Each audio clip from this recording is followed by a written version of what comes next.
So in the shop floor this year, we actually started last March. We're doing a design through manufacturing process. So last year in March, we scanned this entire engine block with a Creaform scanner. And then from there, we went through the process of developing and designing the parts. So if we look at this air compressor, it's from a SOLIDWORKS custom rolled air products here in Dallas. Some of the pulleys are from Phillips Specialties. And then on the top here, we've designed this component, which is machined.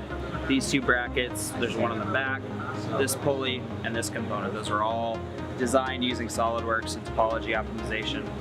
And then they're actually being machined here live. Most companies, if they're designing this product, they're working on today's manufacturing, but they're also building for tomorrow. So one of the printing machines that we have here is actually printing the intake during the show. On the back side here, we're using another printer, a Rise printer with the carbon fiber, to create the standoffs and actually make everything work. So as we go around the tour here, we'll actually walk through and we'll talk about each of these processes and how it's being machined. So let's go this way. We start out here at this Matsuura 330. We're actually machining that top bracket, if you want to zoom in and look through the air blade there. And this part actually starts out as a big piece of billet aluminum. It's 4" by 6" by 15 inches long. And we actually machine it in an aerospace automotive style to where we machine every side of the component, and then from there we can break the tabs off. So let me grab a part and I'll show you here. So when the part comes out of the machine, it actually looks like this. These tabs would be cut off and then it can be finished polished. So everything is done in one piece because we can maintain quality and the machine can run unattended, making production a little bit easier. This part here is what we clamped onto to machine all the sides in the 5-axis component. So that's stage 1. If we come over here to stage 2, on the Tormach mill here, we're actually running several different parts, and what's cool about it is we're using quick change tooling and fixtures, so we can machine multiple different parts for that system. What's neat about it is they're using quick fixturing here, so on the Mighty Bites we can actually hold the stock, and then when we go to flip it over and machine the other side, we're using these compression pins to hold the part successfully. What this does is it allows you to make multiple parts really quick and easy, but be able to switch out the programs to maintain productivity. One of the cool things about these two machines that you see so far is we're actually controlling them through IQMS. So if we look up here on the back of this Matsuura, you can see the antenna that's actually collecting the data wirelessly to the terminal we'll talk about later. So all of these machines are using the IQMS workflow process schedules, so they have the ability to track and understand how fast we're making parts.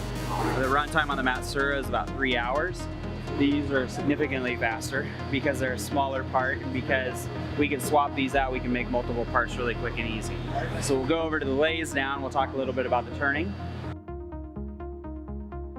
So on this lathe here, we're actually making this front pulley.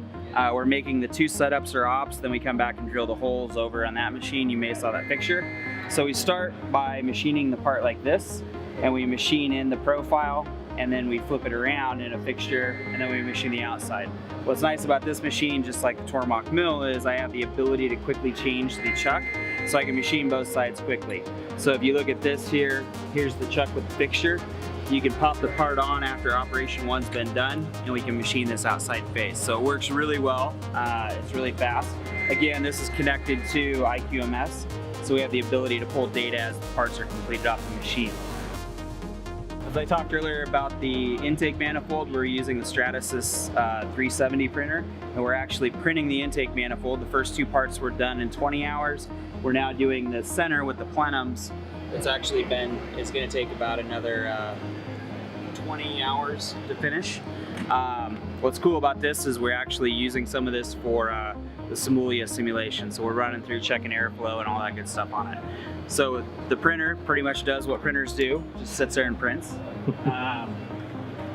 On this machine here, let me grab a part. We're machining this pulley, and this is the bottom part of the engine that you saw over there. And this pulley is done in 2 steps. It's machined on this side first, and all the grooves for the belt are machined, the inside is machined. But then as we flip it over, we machine the back side and put the hole in the boss in. This actually starts as one big chunk of aluminum, as you see there on the floor. They're in stage 1 process. And what's cool about this is we have a clamping fixture similar to what you see on the Tormach lathe. We're using pie jaws. to hold the two different stages. So depending upon the diameter we have machined, that determines which operation we're using, whether this side or this side. The cycle time on this machine is about 7 minutes. So if you look at machining processes and manufacturing and scheduling, there's a pretty big difference between 3 hours to 7 minutes. Our last manufacturing machine here is the Rise 3D printer. As I mentioned, we're doing things in carbon fiber. So we're printing those standoffs in carbon fiber. But one of the cool things about this machine is you have the ability to put a part number on it. So we're talking IQMS and scheduling. You can do QR codes, you can do barcodes, but all of that stuff can be read and put into the system. This is also connected to IQMS. These machines, based on output, are actually using a button. So when the print finishes, we push a button that lets the system know everything is ready to go. As we move down here, we're now to the inspection component of this, because we actually want to inspect the parts and verify that they're correct. This cool piece of technology is actually an AR inspection. So we look at the model, we read the part, and then we actually project the tolerance variation onto the part. So from inspection on this side and projection to projection on this side, we can look at this part in real time and determine where it's in tolerance, out of tolerance, where we need to make changes or adjust to. This one's really cool too, because you can actually do honeycomb inspection, which is pretty unique. It's pretty cool if you're doing aerospace type work or that high-tech industry. The last inspection we have is the traditional hexagon CMM, multi-axis CMM, where we're coming in and we're actually doing touching the part to figure out whether it's in tolerance or out of tolerance. One of the cool things about this is I can take any of these results from PCDMIS, automatically upload them to the 3D Experience platform, and it'll track in IQMS software. So from here, we'll go back and we'll look at what the IQMS dashboard looks like. And as I mentioned, all the space in the shop floor is actually running through 3D Experience and Works IQMS products. Right now, we're actually monitoring quality and how the part is actually running, the number of quantities, cycle time. Where we're at, are the machines reporting? Did someone go on a break? As you noticed over at the lathe, John was on a break, so it's not reporting that we're actually finished with anything. But that gives you a little bit of an idea and understanding about how the shop floor works and the design through manufacturing process that we have here at SOLIDWORKS World.